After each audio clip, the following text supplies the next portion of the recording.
હાય viewers, જોતાં જ મોઢામાં પાણી આવી જાય એવી ટેસ્ટી ને ચટપટી એવી દાળ ઢોકળીની રેસીપી આજે હું આપની સાથે શેર કરીશ.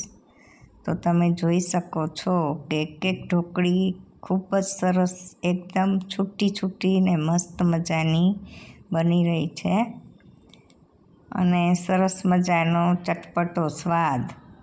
એ ખૂબ જ ટેસ્ટી એવી દાળ ઢોકળી આપણે બનાવવાની શરૂઆત કરીએ.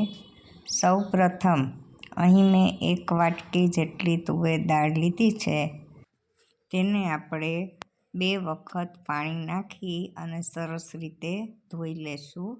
અને જે ધોયેલું પાણી છે તેને આપણે નાખી નહીં દઈ, પણ તેનો ઉપયોગ આપણે ફૂલ છોડ ઝાડમાં નાખશું, જેથી તે ખાતર તરીકે ઉપયોગમાં આવે છે.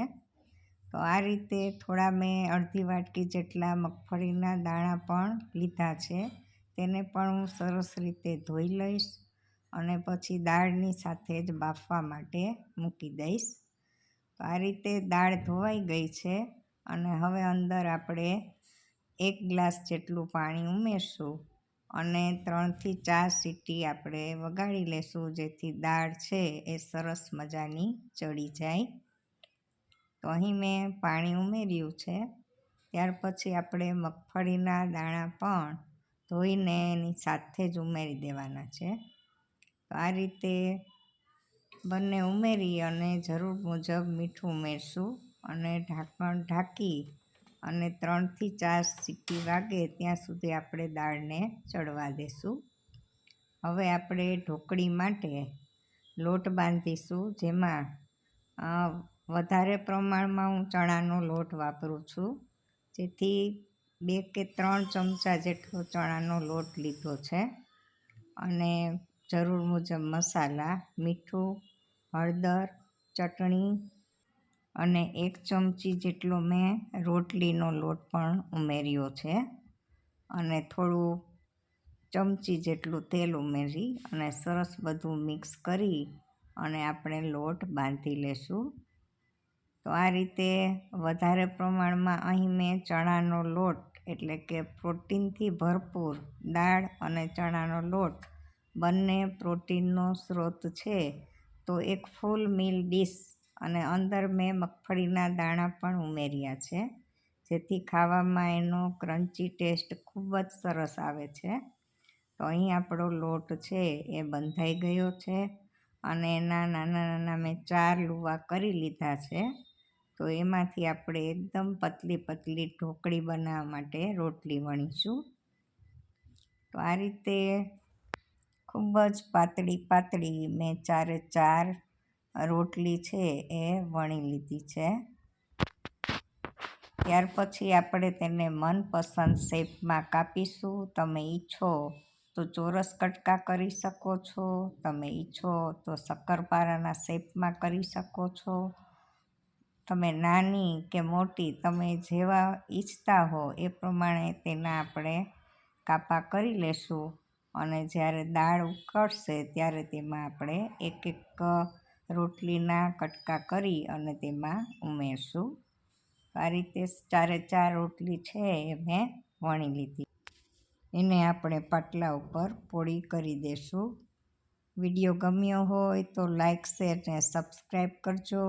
ઘરના તાજા લીમડામાંથી દાળ કાપી અને સરસ મજાની લીમડાની સુગંધી દાળ આપણે તૈયાર કરીશું.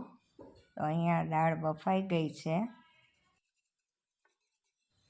હવે આપણે એક પાનમાં ચમચી 1 જેટલું ઘી ઉમેરશું. ઘી ગરમ થાય એટલે રાઈ ઉમેરશું, જીરું ઉમેરશું, લવિંગ, બાદીઓ, તેજપત્તા ઉમેરીને સહેજ હલાવશું. બધું ફૂટી જાય પછી મરચાંના કટકા ઉમેરશું, લીમડાની ડાળખી ઉમેરશું. બધું સરસ જરા ચડવા દઈ. ત્યાર પછી ટમેટાના કટકા ઉમેરશું. ટમેટાને પણ થોડા આપણે કૂક થવા દેશું. ને હવે આપણે તેમાં દાળ ઉમેરી દઈશું. તો દાળ સરસ બફાઈ ગઈ છે. હવે તેમાં મસાલા કરી લઈશું. આપણે મીઠું પહેલાં પણ નાખ્યું છે અને ઢોકળીમાં પણ નાખ્યું છે, એટલે જરૂર હોય તો અહીં મીઠું ઉમેરશું, નહીંતર હળદર અને ચટણી ઉમેરશું અને દાળને ઉકળવા દઈશું. અહીં હું ઢોકળી છે એને કાપી લઉં છું અને મેં એને શક્કરપારાના શેપમાં નાની નાની કટ કરી છે. અહીં આપણે કટકા નાના જ રાખશું, કેમ કે ચડશે ત્યાર પછી પણ તે થોડી મોટી થઈ જશે એટલે ફૂલી જશે. તો નાના નાના કટકા મેં કાપી રાખ્યા છે અને દાળ પણ આપણી ઉકળી ગઈ છે. તો કાપેલી ઢોકળી આપણે દાળમાં ઉમેરી દઈશું. સરસ રીતે હલાવી લઈશું અને જરૂર મુજબ ગોળ અને છેલ્લે આપણે લીંબુ પણ નાખશું, કેમ કે અહીં ટમેટું પણ વાપર્યું છે. જો ઈચ્છો તો વધારે ખટાશવાળી જોતી હોય તો છેલ્લે આપણે લીંબુનો રસ પણ ઉમેરી દેવાનો. તો આ રીતે મગફળીના દાણા જે બાફવા નાખ્યા હતા સાથે, તો એ પણ સરસ બફાઈ ગયા હશે અને ખાતી વખતે એનો ટેસ્ટ ખૂબ જ સરસ આવે છે. મને તો ખૂબ જ ભાવે છે. તો આ છે આપણી ટેસ્ટી ને ચટપટી એવી દાળ ઢોકળી. ઘરે બનાવો અને ઘરનાઓને ખવડાવો. આભાર.